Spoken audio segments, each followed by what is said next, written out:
Bonjour paysans et paysannes de Côte d'Ivoire, bonjour paysans et paysannes d'Afrique.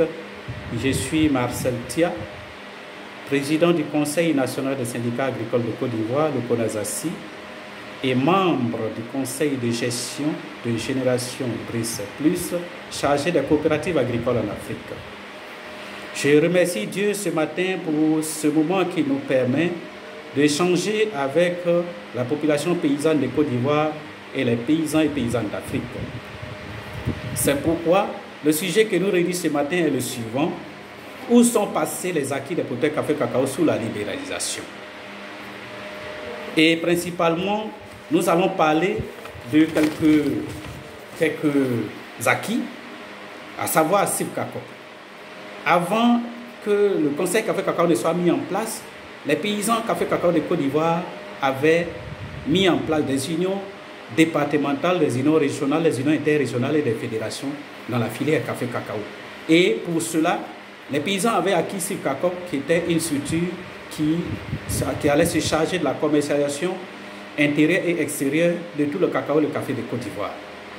Mais malheureusement, cette structure qui avait déjà été amortie, à l'arrivée du DG du Conseil café cacao actuel, il a liquidé cette société CIF-CACOP et lui-même a racheté, parce que cette société a été remplacée par la société Transcao, dont l'actionnaire principal de cette société est le DG du Conseil café cacao de Côte d'Ivoire.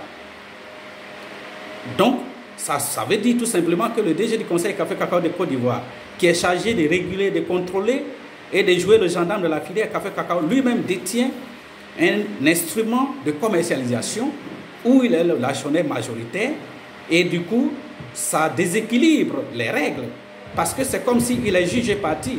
Au cas où Transcao Négoce va enfreindre nos règles de la commercialisation, qui va sanctionner Transcao Négoce, alors que le premier responsable de Transcao Négoce est le DG du Conseil café cacao.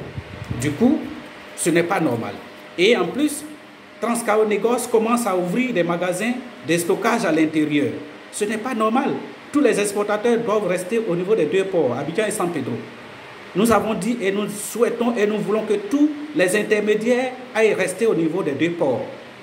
La collecte et l'évacuation du café et du cacao doit être l'affaire exclusive des paysans, c'est-à-dire l'affaire exclusive des coopératives des paysans. Donc tous les acheteurs, nous ne voulons plus au niveau du bord champ, parce que c'est toutes ces présences des intermédiaires là qui font qu'aujourd'hui, qui font que les prix garantis ne sont pas respectés d'abord au niveau des paysans. Et en plus, les structures qu'on avait acquis comme les machines gradaires pour une valeur de 9 milliards qui nous facilitaient le reprofilage des pistes villageoises pour aider l'État de Côte d'Ivoire, toutes ces machines ont été bradées aujourd'hui parce qu'elles sont inexistantes. Toutes ces machines allaient nous aider à reprofiler nos pistes. Et aujourd'hui, pour qu'une parcelle de pistes, une portion de pistes soit reprofilée, le Conseil café cacao se doit d'aller louer des machines à des privés. Bon, c'est quand même, c'est utopique. Comment vous pouvez détenir? Les paysans ont tout fait pour pouvoir être indépendants. Vous venez nous mettre dans la dépendance encore. Nous avons dit tantôt que la commercialisation des fers de cacao rapporte plus de 120 milliards de dollars par an, et la Côte d'Ivoire ne perçoit que 2,8 milliards, alors que la Côte d'Ivoire produit 40% de la production. Le combat se trouve au niveau où il faut qu'on puisse capter le maximum de ce que nous perdons dans les mains des intermédiaires. Donc pour cela, le Conseil café cacao devait jouer un rôle de pouvoir favoriser et rentabiliser les activités des paysans, et non les appauvrir encore aujourd'hui davantage. Parce qu'aujourd'hui, au temps de la libération, les paysans vivaient mieux qu'au temps de la nouvelle stabilisation. La nouvelle stabilisation a suffisamment appauvri les paysans, et tous nos acquis ont volé en éclats.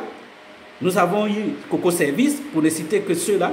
Nous avons investi à la CIE, et tous ces investissements-là, il faut qu'on nous fasse le bilan avant qu'on ne parte d'une nouvelle base. Tout cela ne peut pas rester dans le flou comme ça, et puis on prépare une nouvelle campagne dans un billard, pas possible.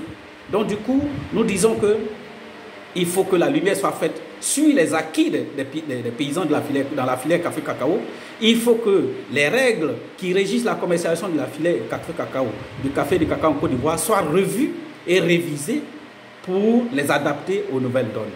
Voilà ce que nous voulons dire et lancer un appel à tous les décideurs au président de la République pour que justice soit faite aux paysans de Côte d'Ivoire, surtout au producteur café cacao. Ceci étant, excellente semaine à toutes et à tous.